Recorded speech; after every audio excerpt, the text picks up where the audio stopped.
everyone. Okay, so back with another video. Last time I spoke about the idea of there being three different types of ADHD, which was combined, impulsivity and hyperactive, or inattentive and distractible. So if you haven't seen that video and you didn't know there were three types of ADHD, then you should check that out because it is a good idea. Anyway, right. And I said at the end of the video though that this time I talk about time management, just because in terms of issues, difficulties, challenges, for me that is one big one. Much better now than it used to be, but still a big issue for me. And also my brother, who I'm constantly nagging to try and, work out some methods, sort it out, because he is worse than me, which I didn't know was possible, but it is. So anyway, before I get into it though, as usual, if you like the content, you want to see more, or you want to check out the other videos I have talking about autism and ADHD, then check them out on my profile. Follow me on TikTok, subscribe to my YouTube channel, leave a like, a comment. Questions in the comments. There have been no questions, and I'm feeling desperate for questions just because I like answering them. Anyway, so time management. Okay, so basically what that means is literally what it sounds like, managing time. So say you have an appointment, being on time for said appointment. You have to go to the dentist or the doctors, or you have to see a careers advisor in school, or say getting to school on time. There we are. Getting home on time. What else? There was something on the top of my tongue, tip of my tongue, that I was thinking of.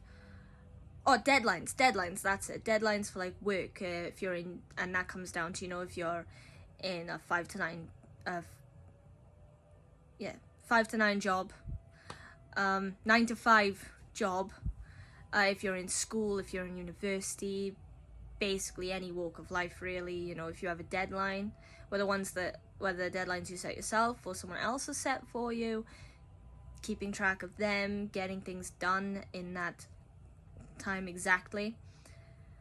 Now with me it sucks, okay, because here's the big issue, and I don't know if this actually ties into more to my ADHD or my autism. I feel like it probably ties in more with ADHD, but my biggest issue with time management is, say if I manage to get to an appointment early and I'm 5 minutes early, it's just 5 minutes, right? Not long at all. But to me, that feels like forever sitting in the waiting room waiting to go in. I can't stand it.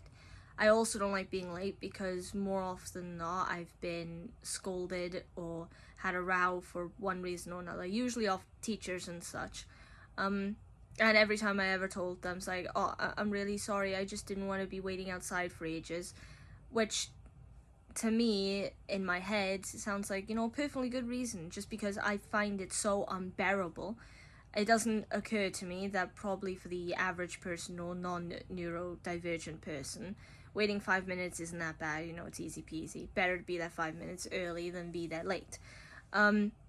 So to me, in my head, I'm thinking, oh, but this is a legit reason. They should understand this. And then they don't. They usually see that as me being like, what's the word?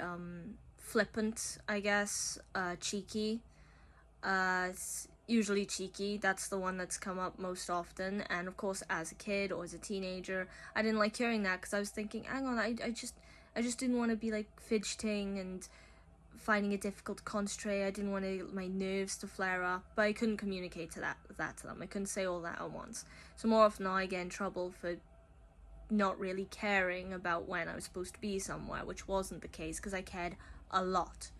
Anyway, now if it were something like getting to school on time, it's the same thing. I need to be there on time, In the mornings, I'm usually really, really tired, so I can't leave too early, because then that means I have to get up earlier, so I get changed earlier, and I'd want to be at school exactly on time. And when it came to deadlines, I want to get everything in, but I'd get so distracted, or if the work I was supposed to be doing wasn't something I was particularly interested in, so I'd see it plainly as work, then ultimately I'd stop procrastinating, taking any excuse to do less and less of it, until I'm like, a couple days away right up to the deadline, and then I'm like, oh god, now I gotta get it done, and then all of a sudden it's like hyper focused, just get it done. But ultimately, if I had done it earlier or taken my time throughout the time I had till the deadline, then I could have done better.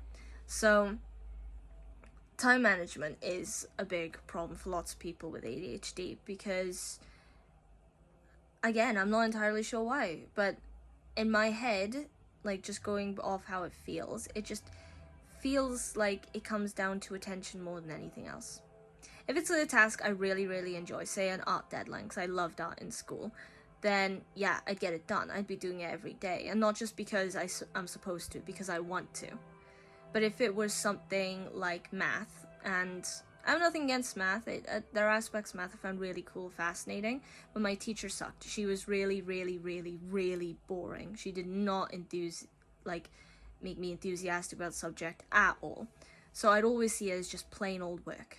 And I wasn't allowed to use the working outs that I came up with. I had to use the ones that the school said I had to use, which I found a bit unfair. So long as I get the right answer, why does it matter the workings out?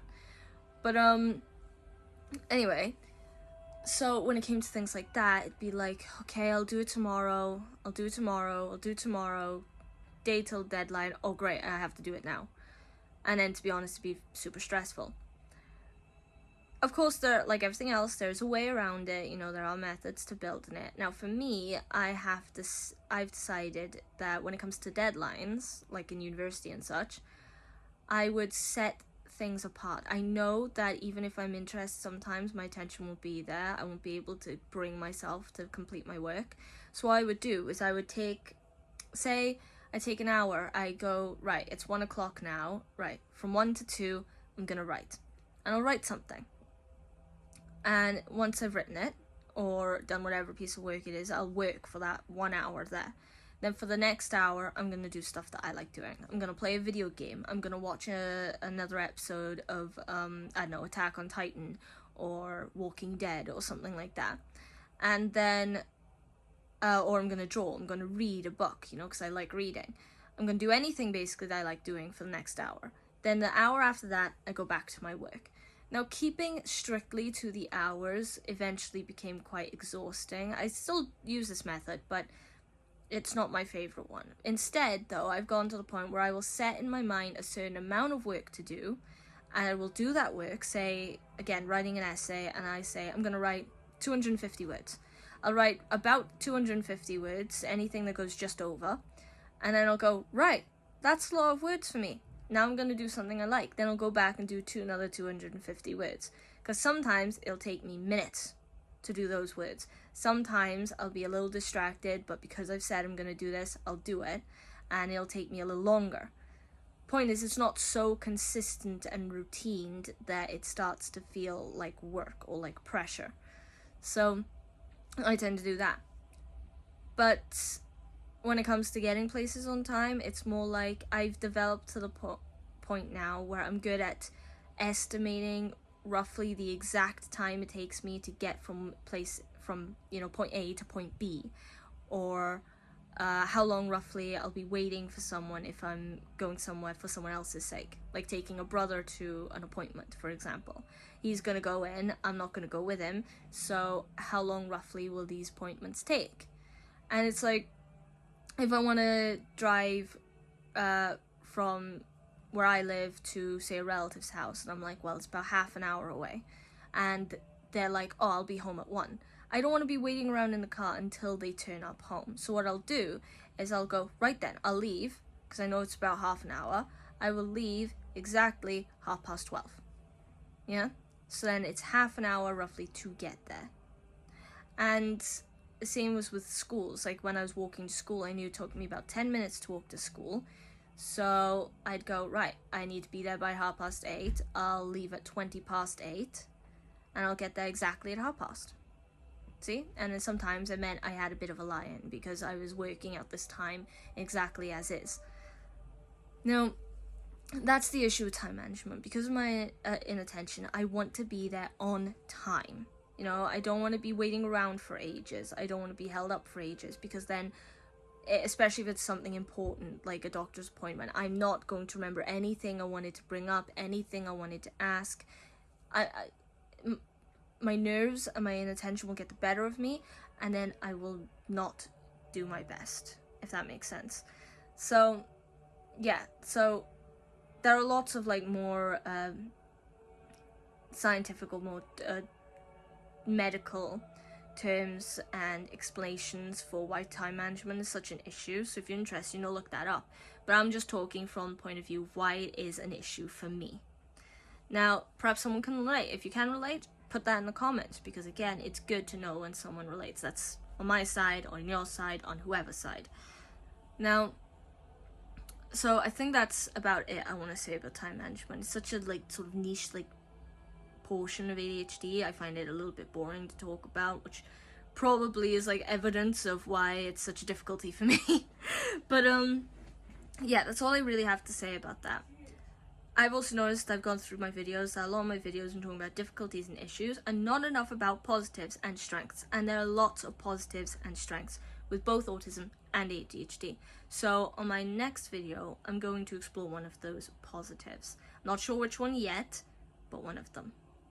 I think courage. Did you know courage is actually a positive of having ADHD? I didn't know that till a couple weeks ago, so that might be the topic of the next set video. Anyway, like I said, if you like this content, you want to see more, follow me on TikTok, subscribe to the YouTube channel, leave a like, comment, and I'll see you next time. Bye.